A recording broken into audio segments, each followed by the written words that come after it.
Hello दोस्तों, मैं अकबर अली आपका मैथ टीचर। आज फिर हम डिस्कस करेंगे ट्रायंगल के कुछ आगे वाले पार्ट्स। ठीक है, जिसमें हम एग्जांपल नंबर 5 से स्टार्ट करेंगे। एग्जांपल नंबर 4 तक हो गया था, एग्जांपल नंबर 5 से स्टार्ट करेंगे और आगे की तरफ डिस्कस करते हुए चलेंगे। ठीक है, और मैं आपको अवगत करा दूं कि मार्केट में बुक्स की शॉप ओपन हो चुकी हैं। आप वहां से आप एनसीईआरटी की मैथ के बुक्स, साइंस के बुक्स जो भी हैं एनसीईआरटी की बुक्स परचेज कर लें, जिससे आपको प्रॉब्लम ना हो और क्वेश्चन को समझने में ज्यादा आसानी हो। ठीक है, तो टाइम वेस्ट ना करते हुए हम क्वेश्चन को स्टार्ट करते हैं। एग्जांपल नंबर 5 की बात करते हैं। एग्जांपल नंबर 5 क्या कहता है? तो एग्जांपल नंबर 5 ये कहता है observe figure 6.30 and then find P. आपको फिगर को ऑब्जर्व करा रहा है और आपको कह रहा है पी की वैल्यू फाइंड आउट करिए। तो आपसे बोला गया है डायग्राम में कि ये एक ट्रायंगल बना हुआ है। इस ट्रायंगल का नाम है ए, बी और सी। ये है 3 √3 6 3.8। इधर हमको दिया गया है कुछ बड़ा से ट्रायंगल आर टी क्यू और ये है 6√3 ट्रिपल और ये है 7.6। ये हमको दिया गया है और आपको पी की वैल्यू फाइंड आउट करना है। तो यहाँ पास भी और भी कुछ है आपके पास। ये 60 डिग्री है, ये 80 डिग्री है।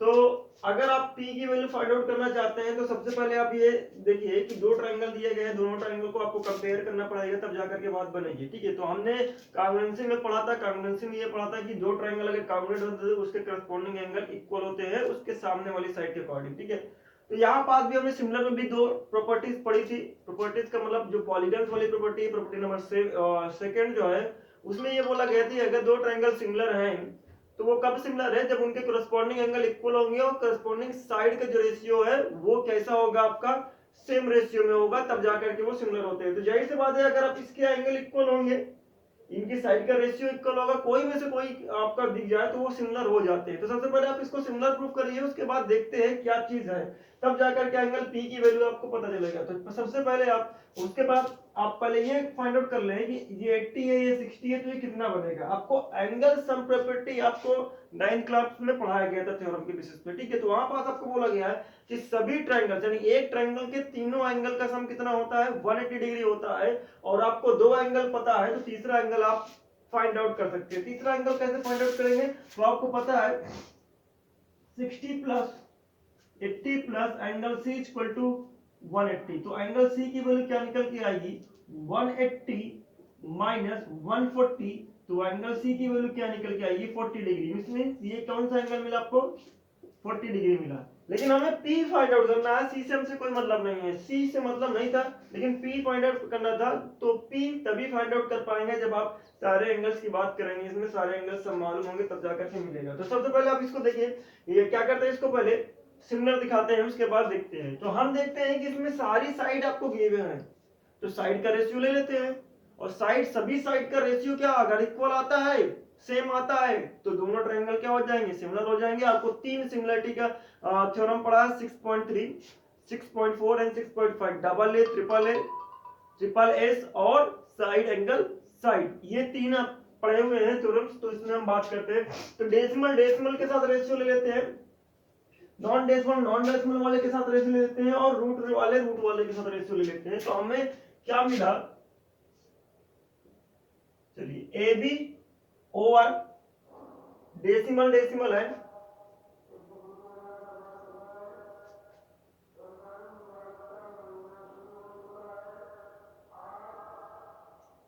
A B by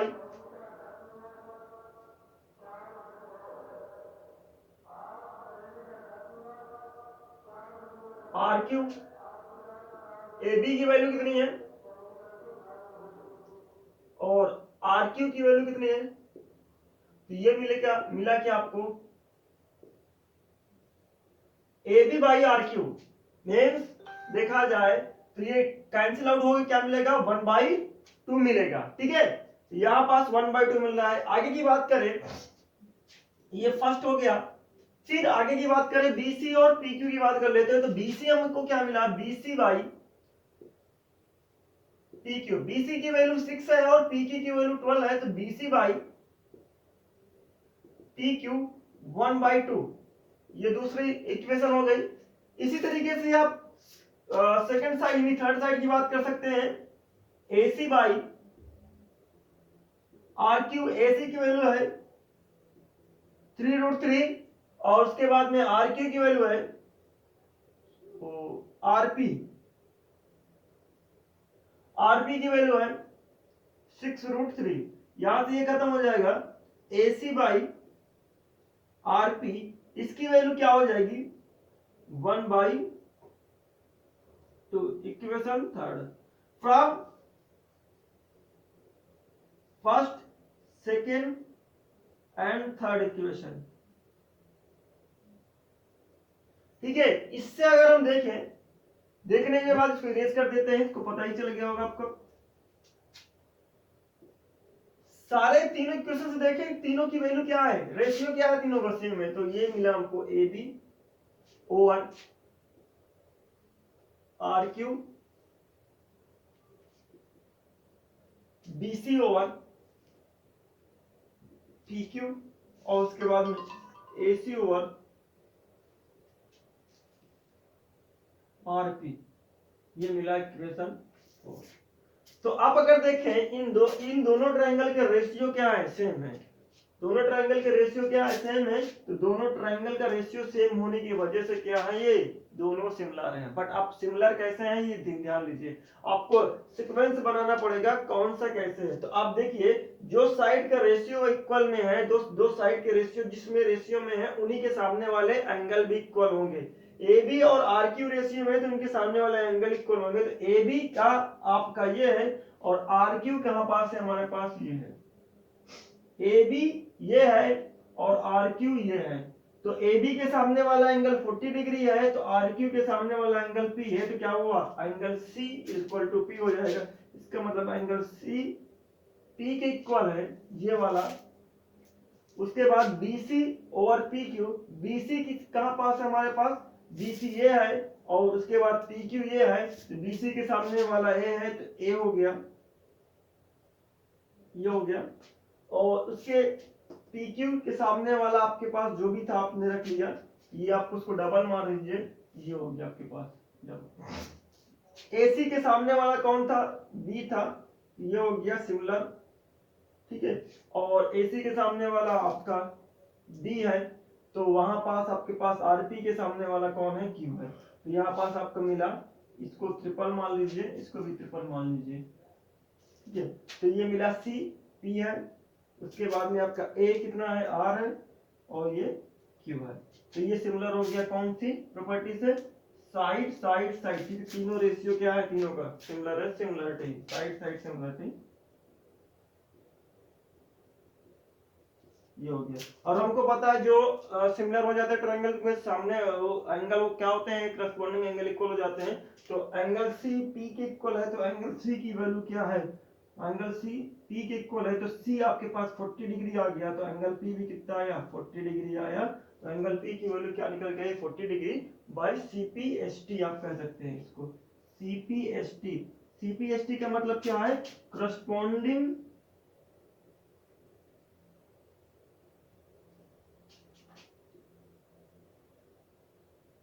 part of similar triangle, corresponding part of similar triangle ये है। pause the video and note down। चलिए एग्जांपल नंबर हम बात करते हैं 5 की बात करते हैं, एग्जांपल नंबर 6 की बात करते हैं। एग्जांपल नंबर 6 क्या चीज है हमारे पास, सॉरी, ये आपके पास A है, ये D है, उसके बाद में C है, उसके बाद ये B है। ठीक है, एग्जांपल नंबर 6, एग्जांपल नंबर 6 में आपको बोला इन फिगर 6.31 फिगर आपका ये है। आपसे बोला है गिवन में आपके पास एग्जांपल 6 है। एग्जांपल 6 में कह रहा है गिवन क्या है आपके पास, गिवन है आपके पास O A dot O B is equal to O C dot O D, ये हमको दिया गया है। तो इसमें से हम बात कर लेते हैं, कुछ को नीचे लाते हैं कुछ को ऊपर ही रहने देते हैं। तो हम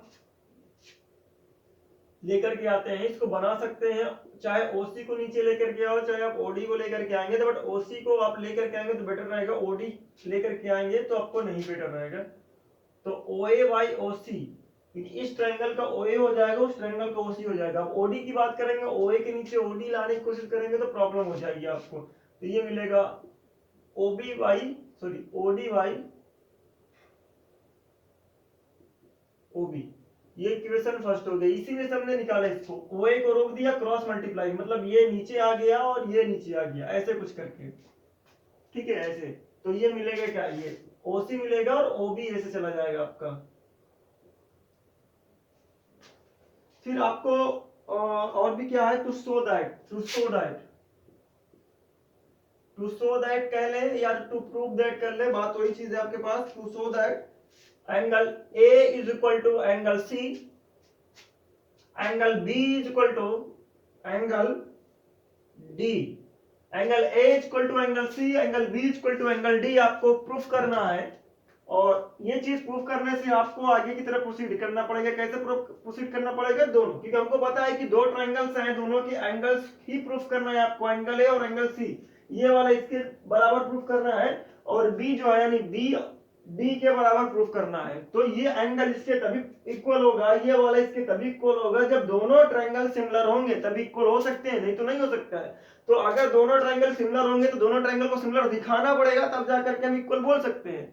तो दोनों ट्रायंगल को सिमिलर दिखाइए, उसके बाद आगे चलते हैं। तो सिमिलर दिखाने के लिए जो गिवन है उससे हम कुछ ना कुछ बातें लेंगे, तब बात करेंगे आगे के।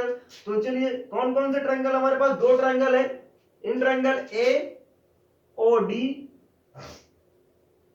And triangle C O B, ये हमें दिया है। तो एओडी और सीओबी में अगर देखा जाए क्या मिल रहा है हमें, तो हमें पता है एओ अपान ओसी, दोनों ट्रायंगल के साइड का रेशियो, दो रेशियो दिया गया है, ओडी बाई ओबी, ये क्या था आपके पास, गिवन था।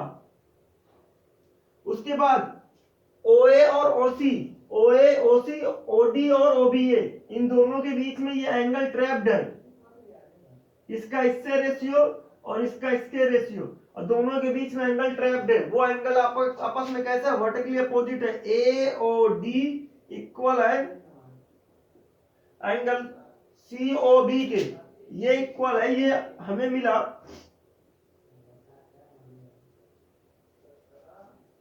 वर्टिकली अपोजिट एंगल, ये हमें है। और हम ये कह सकते हैं साइड एंगल साइड से, साइड एंगल साइड से ये क्या हो गया आपका, सिमिलर हो गया, क्योंकि दो साइड का रेशियो ये है, ओए और ओडी एक ट्रायंगल में, ओसी और ओबी दो साइड का रेशियो दिया गया है, ओए बाई एसी और ओडी बाई बीबी, दो ट्रायंगल है, दोनों ट्रायंगल के दोनों साइड के रेशियो दिए गए हैं, और उनके ट्रैप्ड बीच में ट्रैप्ड एंगल इक्वल दिए गए हैं। तो ये दोनों ट्रायंगल कैसे हो गए, सिमिलर हो गए। तो हम ये कह सकते हैं दोनों ट्रायंगल आपस में क्या है, सिमिलर है। अब कौन किसके इक्वल है, ये बात आप सोच लीजिए। हमको पता है ए और ओसी, ए ओए के सामने वाला और ओसी के सामने वाला इक्वल होगा, तो ओए के सामने वाला ये है और ओसी के सामने वाला ये है, और उसके बाद में ओडी और ओबी है, तो ओडी के सामने वाला ये है और ये है, आपस में ये दोनों आपस में इक्वल होंगे। तो हम ये कह सकते हैं, ये पहले सिमिलर हो जाए, ए ओ डी सिमिलर हो गया सी ओ बी के, कौन सा, साइड एंगल साइड सिमिलरिटी से, साइड एंगल साइड सिमिलरिटी से सिमिलर हो गया है। तो अब आगे सिमिलर हो गया है, तो सिमिलर होने के बाद हमको पता है कि उनके एंगल्स क्या होंगे, इक्वल होंगे, उनके करस्पॉन्डिंग साइड जो बची हुई है वो भी सेम रेशियो में आ जाएंगी। ठीक है, तो एंगल कौन कौन से हमको पता चल गया, ए सी के इक्वल हो गया, और इसका डी बी के इक्वल हो गया, और इसको हम कहते हैं सीपी एच टी। फिर से क्या है ये, करस्पॉन्डिंग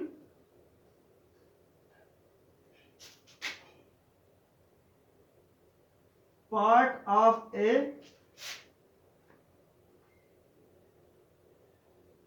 सिमिलर ट्रायंगल, सीपीएसटी का मतलब है। ठीक है, तो ये हो गया आपके पास proved. Pause the video and note down. चलिए एग्जांपल 7 की बात करते हैं। 5 और 6 डिस्कस हो चुके हैं। एग्जांपल 7 में क्या क्या कह रहा है? एग्जांपल 7 में डायग्राम मेंशन नहीं, डायग्राम आपको बनाना पड़ेगा। और डायग्राम कैसे बनता है ये हम क्वेश्चन में पढ़ते पढ़ते डिस्कस करेंगे, डिस्कस करते हुए बनाते हुए चलेंगे। एक गर्ल ऑफ हाइट 90 सेंटीमीटर, एक गर्ल है उसकी हाइट 90 सेंटीमीटर है, तो गर्ल की हाइट हम लिख लेते हैं, मेंशन कर देते हैं हाइट ऑफ गर्ल कितना हमारे पास 90 सेंटीमीटर मींस 0.9 मीटर भी कह सकते हैं आप। 100 से डिवाइड कर दीजिएगा। Is walking away from the base of lamp post. Lamp post का मतलब क्या है? लैंप पोस्ट का मतलब होता है एक पोल, एक खंभा बिजली वाला। ठीक है, जैसे आपके ग्राउंड पे कई खंभा खड़ा होता है, मरकरी लगी होती है, उसी टाइप का आपका लैंप पोस्ट है आपके पास, वो ग्राउंड पे ही खड़ा रहता है। तो लैंप पोस्ट का मतलब होता है खंभा, एक तरीके से बिजली का। Walking away from the base, walking away, away from the base, base से, यानी जो पोस्ट का बेस है, लैंप पोस्ट का जहां पर ग्राउंड पे आपका अटैच है, वहां से एक लड़की उससे दूर जा रही है। Walking away from, away from का मतलब होता है दूर जाना। बेस, बेस का मतलब होता है नीचे, नीचे से वो पोल से वो दूर की तरफ जा रही है। तो हम पहले पोल बना लेते हैं, ये हो गया पोल। लैंप पोस्ट मतलब लैंप पोस्ट बना ले। इससे जो गर्ल है वो दूर जा रही है, तो ये दूर जा रही है, और दूर जाने पे वो कहीं रुक गई ये। और गर्ल की हाइट आपको पता है कितनी है? 0.9 मीटर है। और लैंप पोस्ट की हाइट कितनी है? 3.6 मीटर है। जो स्पीड से वो गर्ल चल रही है वो स्पीड आपको मेंशन की गई है। Walking away from the base of the lamp post at speed of 1.2 meter per second, 1.2 meter per second से वो जा रही है। find the, if the lamp is 3.6 meter above the ground, ground से ऊपर की तरफ कितना लंबा है वो? 3.6 meter above the ground. Find the height of the her shadow, find the height, find the length of her shadow after 4 second, 4 second बाद उसकी शैडो कितनी होगी? तो जाहिर सी बात है वो पोल से यानी लैंप पोस्ट से दूर जा रही है। लैंप पोस्ट से दूर जा रही है तो कुछ दूर पहुंच गई होगी 4 सेकंड में, यानी वो चल चुकी होगी 4 सेकंड में। तो 4 सेकंड में कितनी डिस्टेंस चली उतना निकाल लेते हैं। तो 4 सेकंड में चली डिस्टेंस 1.2 स्पीड है और ये 4 सेकंड टाइम है, तो कितना मिला आपके पास? 4.8 मीटर आपका वॉकिंग डिस्टेंस मिली। वॉकिंग डिस्टेंस कितनी हो गई? 4.8 मीटर हो गई। ठीक है, अब ये जाहिर से बात है यहाँ पास लैंप पोस्ट है, यहाँ मरकरी जल रही है, तो ये स्प्रेड करेगी लाइट, लाइट स्प्रेड करेगी तो आपको बैक की तरफ अगर पड़ेगी कोई लाइट तो वो बैक क्या करेगा? लाइट को बर्न का मतलब लाइट को क्या कर देगा? रोक देगा। और उसके बाद आपके आगे वाली जो साइडो है, आपके वाली आगे वाली साइडो सामने की तरफ बन जाएगी आपकी। तो लाइट यहां से आ रही थी सपोज दैट ये, अभी थोड़ा सा छोटा हो गया, ये लाइट आ रही थी तो लाइट ऐसे क्रॉस करेगी तो सीधा निकलेगी। अब ये यहां से तो लाइट आएगी नहीं, तो ये पूरी जो लाइट आ रही थी ऐसे ये रुक गई यहाँ पास और इसकी साइडो यहाँ पास बन गई। इसको आगे बढ़ा दीजिए, ये आपकी ये साइडो हो गई। तो साइडो मान लेते कितनी है? x है। साइडो मान लीजिए कितनी है? x है। ठीक है, इसका नाम दे देते हैं a b c d और e। अब देखते हैं दोनों ट्रायंगल बेस पे हमेशा 90 डिग्री होता है, इस बात को ध्यान रखिएगा, बेस पे हमेशा 90 डिग्री होता है। तो हमें पता चलागा इन ट्रायंगल एक बड़ा ट्रायंगल है और एक छोटा ट्रायंगल है, दोनों राइट ट्रायंगल है। A B D and triangle ECD, दोनों में हमको पता चला है इन ट्रायंगल एबीडी और ईसीडी में एंगल बी जो है वो किसके इक्वल है? सी के। दोनों में एक बड़ा वाला ट्रायंगल और एक छोटा वाला ट्रायंगल में क्यों है इक्वल? क्योंकि 90 डिग्री पे है ये। और दोनों में ये एंगल डी क्या है? कॉमन है। किसी दो ट्रायंगल के, एक बड़ा वाला ट्रायंगल की बात कर रहे हैं और एक छोटे वाले ट्रायंगल की बात कर रहे हैं, दोनों ट्रायंगल अलग अलग, आप चाहे तो दोनों को सेपरेटली अलग कर सकते हैं कुछ इस तरीके से। ECD एक बड़ा वाला ट्रायंगल आप ले लीजिए और एक छोटा वाला ट्रायंगल ले लीजिए, दोनों में दो एंगल इक्वल है, BC के इक्वल है, DD कॉमन है आपके पास, तो दो ट्रायंगल के दो इक्वल है, तो हम ये कह सकते हैं ABD सिमिलर हो जाएगा ECD के, और इसको हम कहेंगे double A similarity. Double A similarity कहने से अब आपको पता चल गया कि जब सिमिलर है कोई ट्रायंगल तो उसके साइड के रेशियो क्या हो जाएंगे, इक्वल आएंगे, यानी प्रोपोर्शन में आ जाएंगे, साइड के रेशियो इक्वल में आएंगे या प्रोपोर्शन में आएंगे। मींस आपका जो आपका हाइट है वो हाइट के इक्वल हो जाएगा, क्योंकि इस वाले ट्रायंगल का डी ये है सामने वाला साइड और बड़े वाले ट्रायंगल की सामने वाली साइड ये है, तो हम ये कह सकते हैं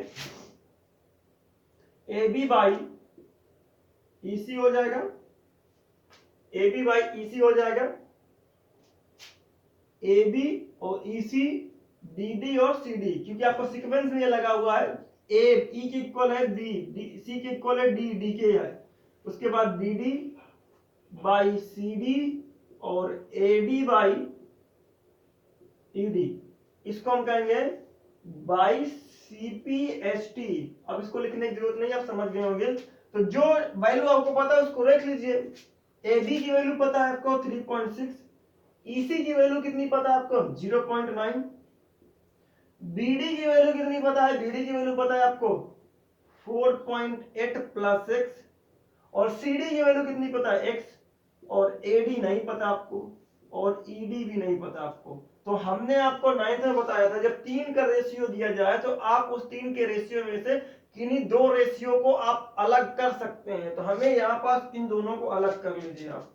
तो यहां से कैंसिल आउट हो गए 4 बाई, कैंसिल आउट होके क्या मिलेगा 4 और ये 1 मिलेगा, ये 4.8 प्लस x बाई x, ये क्रॉस मल्टीप्लाई किया तो 4x बना is equal to 4.8 plus x। अब मिलने के बाद आपको मिल क्या रहा है, x इधर आया 3x 4.8, x की वैल्यू कितनी मिली, डिवाइड कर लीजिए आप 4.8 बाई 3, x की वैल्यू मिली क्या 1.6 मीटर। तो ये x था क्या, x था आपके पास शैडो, तो लेंथ ऑफ शैडो कितनी हो गई,